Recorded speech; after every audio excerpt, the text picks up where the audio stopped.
ગુરુવાર ને પૂનમ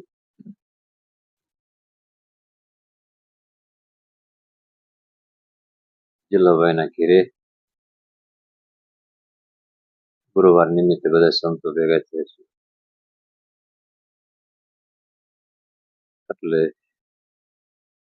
એક તો ગુરુવાર અને પૂનમ જ્યાં સુધી ભરપૂર પિયાલો જેને પૂરણતા નથી અધૂરો ને મારા ગુરુજીએ પિયાલો પાયો ભરપૂર.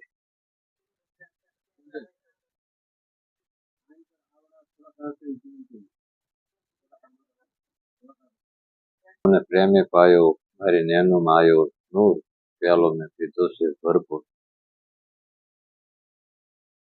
ભરપૂર નો અર્થ શું છે કે બધે સરખો દેખાય એને ભરપૂર. કીડીમાં નાનો લાગે હાથી માવડે મોટો તો માવત બિન આપું આવતું નતું એસો ખેલ રેચો મેરે દાતા જ્યાં જોવું.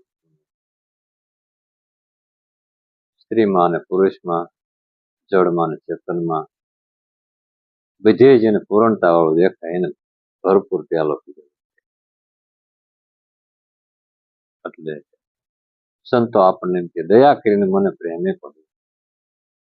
પેલો પ્રેમ મારી નેનું માયા નૂર પ્યાલો મેં પીધો છે ભરપૂર. એમાં નુરત અને સુરતની બે શાન ઠેરાણી પછી બાજે ગગનમાં તૂર. રોમે રોમે રંગ લાગી ગયો નવો નક્ષી પ્રગટ્યો. નુરત કોને કહેવાય અને સુરત કોને કહેવાય એવો પ્રશ્ન આપણે ઓલા ગુરુવારે થયો. નુરત સુરતની શીરડી બનાવે કે સડી જાવ સંતો તમે ચટક. રામ રસ એસા હે કોઈ પીવે ખટક ખટક. નુરત અને સુરત જ્યાં સુધી શીરડી ન બને ત્યાં સુધી ઉપદેશમાં ન જાય ઉપલા દેશમાં. એટલે કીધું નુરત સુરત દોનો પનિયારી પ્રેમથી પાણી પીવરાવે આંબો અમર છે સંતો ખૂબ ખૂબ ભૂમિ. જો એ બે પાણી નો ભરી લાવે તો છોડવો હોપાઈ જાય. દયા કરીને મને પ્રેમે પાયો મારી નેનુમાં આયા નૂર પ્યાલો મેં પીધો. નૂર એટલે શબ્દ જેને જ્યાં બેઠા હોય ત્યાં નિર્મળ નૂર વરસતા હોય.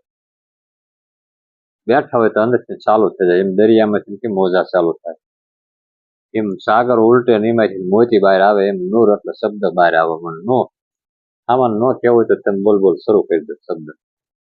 અને એ શબ્દ જો સુરતા હોય તમારી પાસે કપલેટ તમે સુરતાને બરોબર તાજ પકડવા હોય લક્ષ્ય એની પાસે હોય તો જ શબ્દ પકડી શકે નથી શબ્દ પકડી નહીં.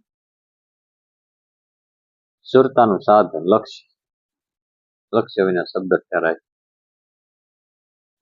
એટલે કે નુરત સુરતની શાન કરી ગુરુ મહારાજે. નુરત અને સુરત નિરખી લેજો. નુરત સુરતની શાન ઠેરાણી બાજે ગગનમાં તું. આ ગગનમાં બાજે તું. રોમે રોમે રંગ લાગી ગયો પછી નખ થી શીખ બધી પ્રગટ્યા નૂર. આ નખ કહેવાય અને આને શીખ કહેવાય. આ નખ અને શીખ થી ભરપૂર જેને નિશ્ચિત થઈ ગયું આખા વિશ્વની અંદર એને ભરપૂર પ્યાલો. નુરત એટલે નિરખવું, બહુ જાજુ ઘુમડવું નહીં. જેને નિરખે એને નુરત કહેવાય. નૂરતા કોને કહેવાય કે બધાને જે નિરખતી હોય એને નૂરતા કહેવાય. અને આ બધા જે શબ્દ બોલતા હોય અને જે સાંભળતી હોય એને સુરતા કહેવાય. આ નુરત અને સુરત આ બે કોઈથી ભૂલવાનું નહીં.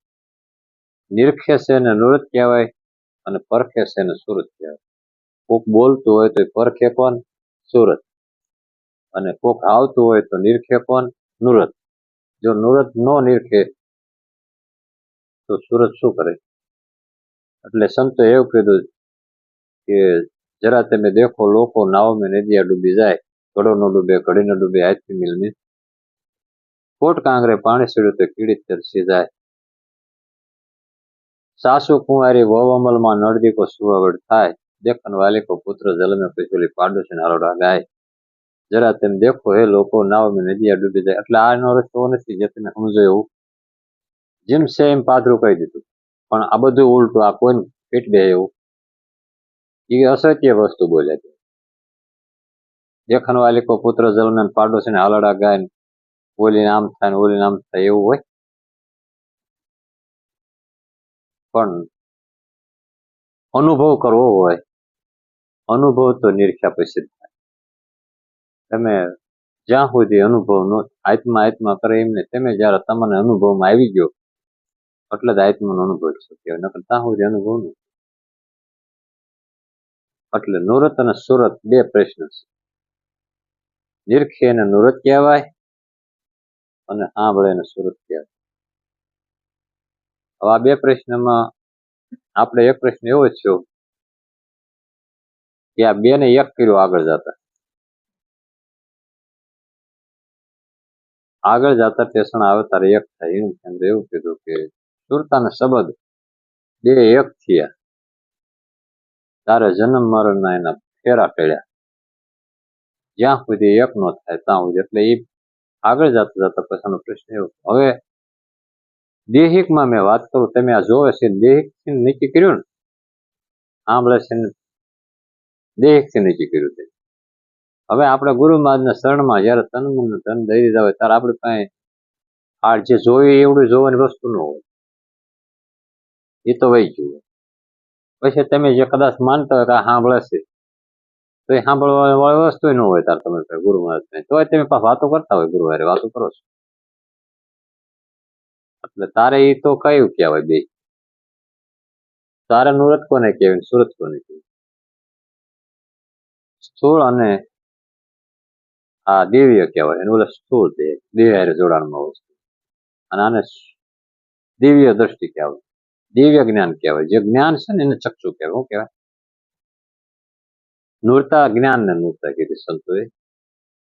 અને સુરત કોને કીધી? કે જ્યાં સાંભળે છે એ સુરત જ કહેવાય ને. એ તેથી થાય ને આમાં સાંભળે કોણ? આમ તો મેં કહું તો તમે એમ કહો કે કુંવર બેને સાંભળતા હોય ને, આમાં કે કાન તો સાંભળતો ન હોય. આપણે પછી અહીંયા ઉભા છીએ એટલે સાંભળો છો કોણ? નામ દો એટલે કે હા બોલો કયો. એટલે સાંભળે કોણ? એ સુરતા.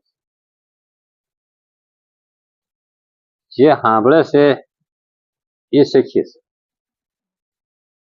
થોડે પિયર્યું જાવું સાસરીએ, એમાં મને શરમ છે નહીં, મને બોલાવે સદગુરુ જ્ઞાની. એટલે એ આમાં એ જ છે ને આમાં એ જ છે. આમાં ને એમાં કઈ તફાવત અહીંયા નથી. આ ઘાટે ઉભો હોય ત્યાં સુધી આવું બધું છે, પણ ગુરુના શરણે ગયા પછી તમે ઘાટ મૂકી દીધો અને પછી આપણે સત્ય વસ્તુ જાણવાની રીત પ્રગટ થઈ. હવે સત્સંગ કરશું એમ. હવે ઓલા ઘરની વાતો કઈક કરવી. હવે આ ઘરની તો આપણે સાંભળી લીધી.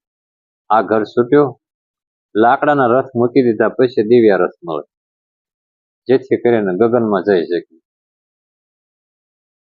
થોડ શરીર નાશવંત ઈ જયારે છૂટ્યું ત્યારે આપણને કઈક રીત બતાવી.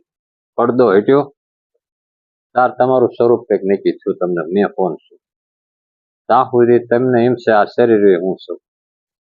શરીર તમે છો જ નહીં. અને એવડે તેમ કેતા શરીર તમારું નથી. શરીર તમે નથી અને શરીર તમારું નથી. એ તો ગમે અહીંયા ઉભા ઉભા એવું બોલ્યા હોય સંતો.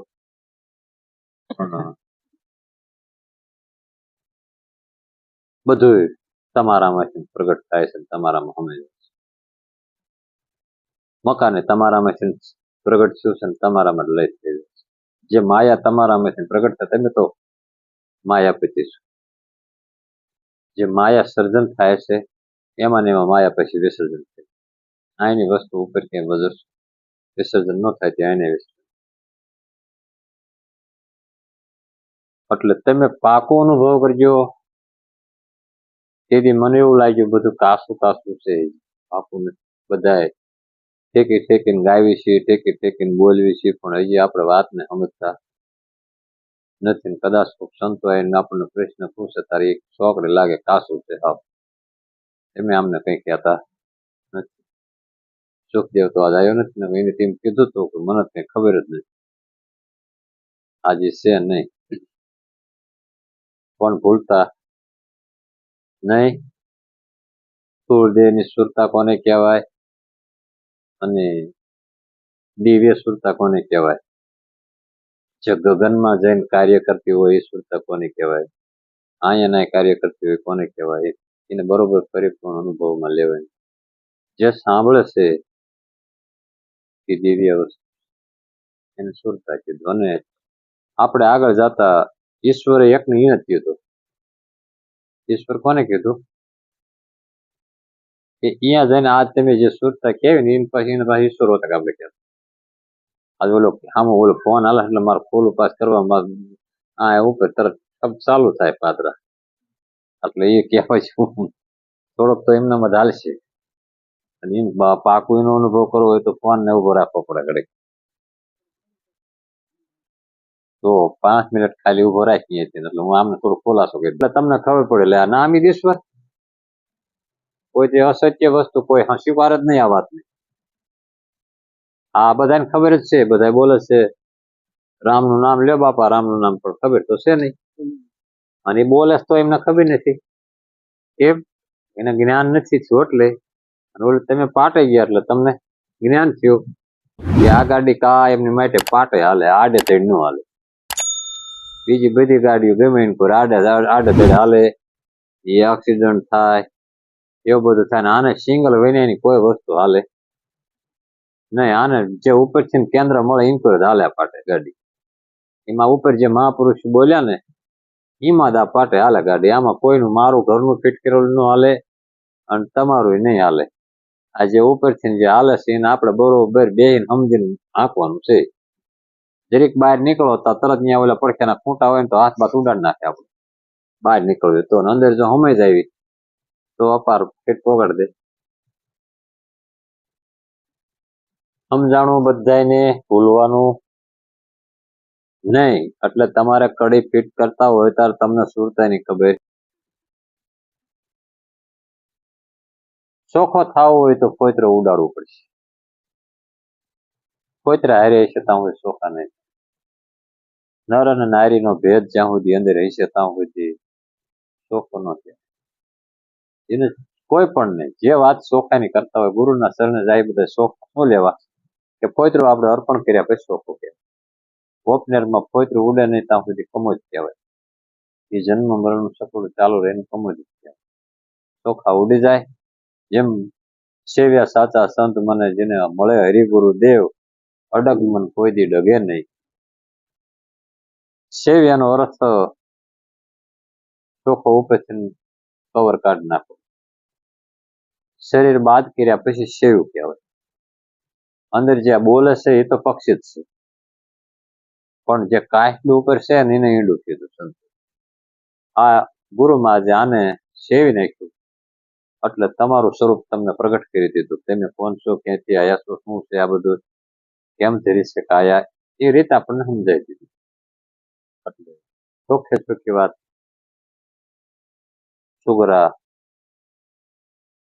એવું કાર્ય કરી શકે, પોતે બચે અને બીજાને બચાવી શકે એને સુગરા કહેવાય. પોતે બુડે ને બીજાને બુડાડે એને નુગરા કહેવાય.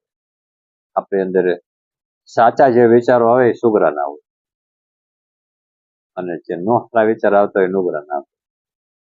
તમારા જીવન પરિવર્તન જો આવતું હોય તો એ સુગરાના કારણે.